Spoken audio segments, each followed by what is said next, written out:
Bismillahirrahmanirrahim. Assalamualaikum warahmatullahi wabarakatuh. Selamat sore rekan-rekan, sahabat-sahabat wartawan. Pada hari ini tanggal 13 Oktober 2020 bertepatan pada hari Selasa, kami bersama-sama dari pimpinan fraksi, ada Pak Utut dari fraksi PDI Perjuangan, kemudian ada Kapoksi dari fraksi PDI Perjuangan di Badan Legislasi, Pak Andreas. Kemudian ada Ketua Badan Legislasi dari fraksi Partai Gerindra, Pak Supratman Abbas. Kemudian Ketua fraksi Partai Golkar, Pak Kahar.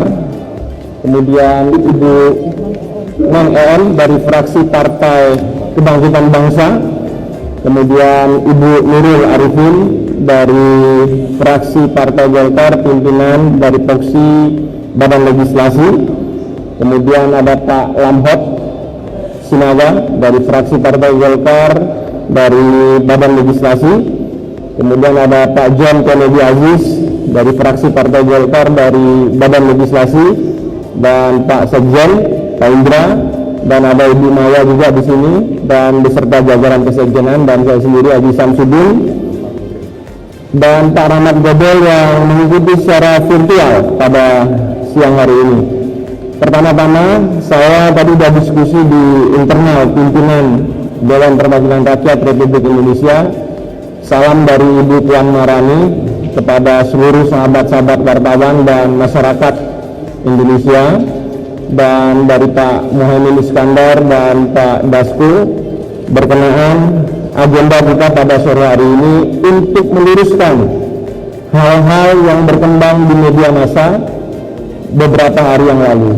Kami sengaja pada hari ini berembuk dengan pimpinan Dewan Perwakilan Rakyat Republik Indonesia dan pimpinan Badan Legislasi dan pimpinan-pimpinan fraksi untuk menyampaikan guna meluruskan berita-berita yang simpang siur di masyarakat terhadap proses yang berkembang, dalam hal ini Undang-Undang Cipta Kerja. Seperti kita ketahui, Undang-Undang Cipta Kerja telah dibawa ke tingkat 2, dalam hal ini paripurna, yang mana tanggal 5 Oktober 2020. Yang mana proses di tingkat 2 ini tentu melalui proses di tingkat 1, yang dalam hal ini di Badan Legislasi langsung dipimpin oleh Pak Supratman dari fraksi Partai Gerindra sebagai Ketua Badan Legislasi yang bertanggung jawab terhadap mekanisme, struktur dan pembahasan, transparansi pembahasan di tingkat 1, baik dari tingkat rapat kerja, kemudian masuk ke dalam panja, panitia kerja, kemudian masuk ke dalam pinus, kemudian masuk ke dalam tim sinkronisasi di tingkat Badan Legislasi. Bahwa proses dilakukan ini, rapat kerja dari 9 fraksi memasukkan yang namanya daftar inventarisasi masalah. 9 fraksi menyatakan dan berpendapat di dalam rapat-rapat kerja maupun di dalam rapat-rapat panitia kerja, rapat pinus, dan rapat tim sinkronisasi. Sehingga 9 fraksi dalam pembahasan dari rapat kerja sampai dengan di rapat tingkat 1 sepakat, seperti yang sudah beredar dalam pemberitaan.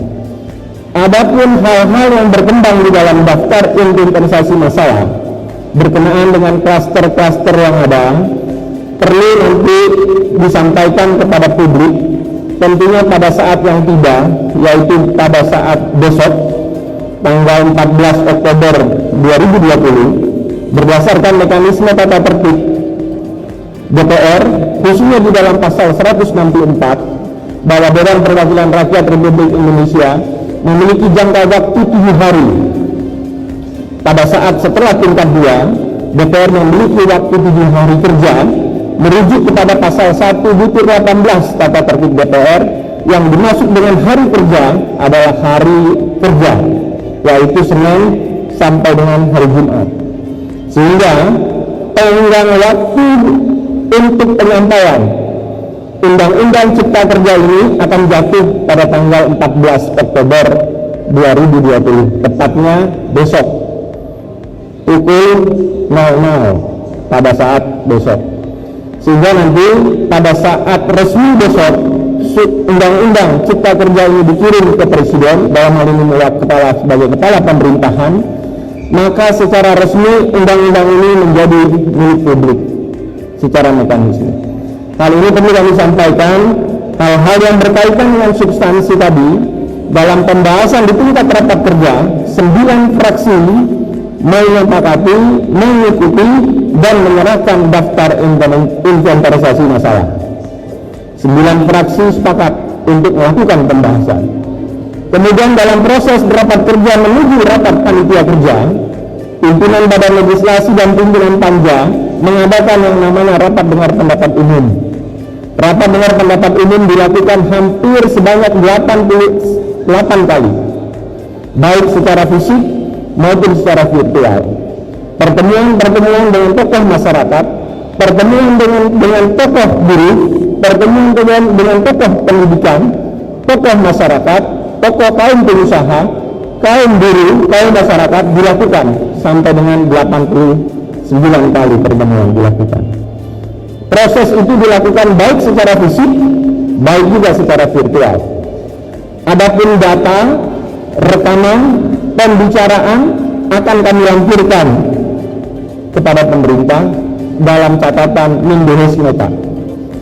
Bahwa dalam hal ini pimpinan Balek Pak Supratman mengetahui secara persis mekanisme dan tata cara prosedur dalam menegakkan aturan, dalam menentukan dan memutuskan pasal demi pasal, ayat demi ayat, baik di dalam mekanisme rapat kerja, mekanisme di dalam rapat panja, mekanisme di dalam rapat timus, dan mekanisme di dalam rapat tim sinkronisasi.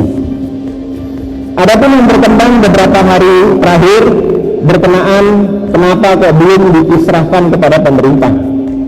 Bahwa dalam hal ini Kesekjenan Pak Indra melaporkan kepada pimpinan DPR memerlukan waktu untuk melakukan editing, proses penyelidikan dalam rangka menyiapkan lampiran-lampiran yang berkaitan dengan Undang-Undang Cipta Kerja ini untuk menjadi bagian yang tidak terpisahkan di dalam proses pengiriman berkas Undang-Undang Cipta Kerja ini kepada pemerintah, yang jatuh waktu tentunya adalah tanggal 14 Oktober 2020. Yang kedua, berkenaan dengan jumlah halaman, perlu kami sampaikan kepada khalayak masyarakat melalui sahabat-sahabat wartawan pada sore hari ini bahwa mengenai jumlah halaman itu adalah mekanisme pengetikan dan editing tentang kualitas dan besarnya kertas daripada yang diketik. Proses yang ada dilakukan di Balek itu menggunakan kertas biasa. Tapi pada saat sudah masuk dalam tingkat 2, proses pengetikannya masuk di Kesekjenan, dia menggunakan legal paper yang sudah menjadi syarat ketentuan di dalam undang-undang. Sehingga besar tipisnya yang berkembang ada yang 1000 sekian, ada yang tiba-tiba 900 sekian, tapi setelah dilakukan pengetikan secara final berdasarkan legal drafter yang ditentukan dalam Kesekjenan dan mekanisme, total jumlah pasal dan kertas halaman hanya sebesar 812 halaman. Berikut undang-undang dan penjelasan Undang-Undang Cipta Kerja. Kalau sebatas kepada Undang-Undang Cipta Kerja hanya sebatas 488 halaman. Ditambah penjelasan menjadi 812 halaman. Sehingga simpang siur mengenai jumlah halaman ada yang 1000 sekian, ada yang 900 sekian. Secara resmi kami Lembaga Dewan Perwakilan Rakyat Republik Indonesia berdasarkan laporan dari Bapak Sekjen, netting jumlah halaman sebanyak 812 halaman. Nah, hal-hal ini perlu kami sampaikan untuk menyampaikan klarifikasi supaya tidak membingungkan khalayak dan masyarakat secara luas. Yang terakhir, Bapak Ibu sekalian, tentu proses ini kami memahami yang berkembang tentang proses yang ada bahwa tidak diberikannya kesempatan kepada fraksi-fraksi untuk menyampaikan pandangan-pandangan. perlu kami sampaikan dan melakukan klarifikasi bahwa yang namanya mic di dalam paripurna itu secara otomatis mic di dalam ruang paripurna itu akan mati di dalam waktu 5 menit. Kenapa? Karena itu sudah diatur di dalam tata tertib DPR. Tata tertib DPR pasal 312 dan 314 mengatur lamanya pembicara di dalam rapat-rapat terbatas 5 menit. Sehingga pada saat dia 5 menit berjalan, dia otomatis itu otomatis off, begitu, mati. Sehingga tidak ada pembatasan menunggang demokrasi daripada salah satu sahabat saya dari fraksi tertentu yang seolah-olah kami membatasi atau tidak. Kemudian terhadap jumlah pembicara di dalam rapat paripurna memang dilakukan secara proporsional. Pada saat itu fraksi, dalam hal ini fraksi Partai Demokrat, telah diberikan kesempatan bicara kepada 4. Dalam hal itu kepada saudara yang terhormat Marwan C. Hasan, kemudian yang terhormat saudara Didi Irawadi, dan yang ketiga yang terhormat kepada saudara Iwan, dan terakhir adalah kepada saudara Dr. Beni Kaharman. Sudah 4 dari fraksi Partai Demokrat kami berikan alokasi untuk waktu, sehingga kalau dikali 5 menit dia akan bertotal 20 menit. Nah, sehingga mekanisme ini kami tegakkan dalam rangka menegakkan tata pasal-pasal yang tertuang di dalam tata tertib Dewan Perwakilan Rakyat Republik Indonesia. Demikian sahabat-sahabat wartawan dan kepada seluruh masyarakat, kami menyadari simpang siur dan pandangan yang berbeda ini tentu membuat suatu penafsiran dalam pasal. Dan sejak nanti besok kami turun, kemudian secara mekanisme dan secara tatip dalam waktu 30 hari Presiden akan mengeluarkan, dalam hal ini sebagai kepala pemerintahan, mengeluarkan LBM, dan secara otomatis undang-undang ini berlaku. Dan bagi sahabat-sahabat dan masyarakat yang masih pro dan kontra, ada mekanisme konstitusi yang dibuka oleh aturan-aturan konstitusi kita melalui mekanisme Mahkamah Konstitusi. Hal-hal ini kami sangat hargai perbedaan-perbedaan untuk bisa dilakukan ke Mahkamah Konstitusi. Adapun hal-hal yang telah terjadi beberapa hari belakangan, saya atas nama pribadi, tentunya juga 9 partai dan lembaga Dewan Perwakilan Rakyat Republik Indonesia, mohon maaf apabila ada hal-hal yang kurang sependapat, tapi percayakanlah kepada kami bahwa saya berkomitmen untuk bangsa dan negara, menegakkan aturan secara proporsional dan menegakkan itu untuk saya pertanggungjawabkan di hadapan Allah Subhanahu wa Ta'ala.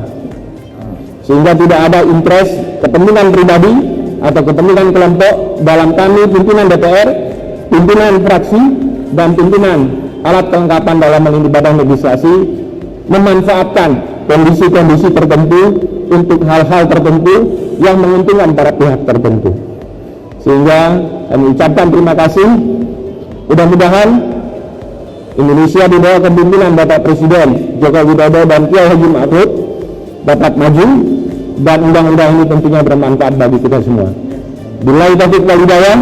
Syukur binafsi bi kata Allah. Wassalamualaikum warahmatullahi wabarakatuh.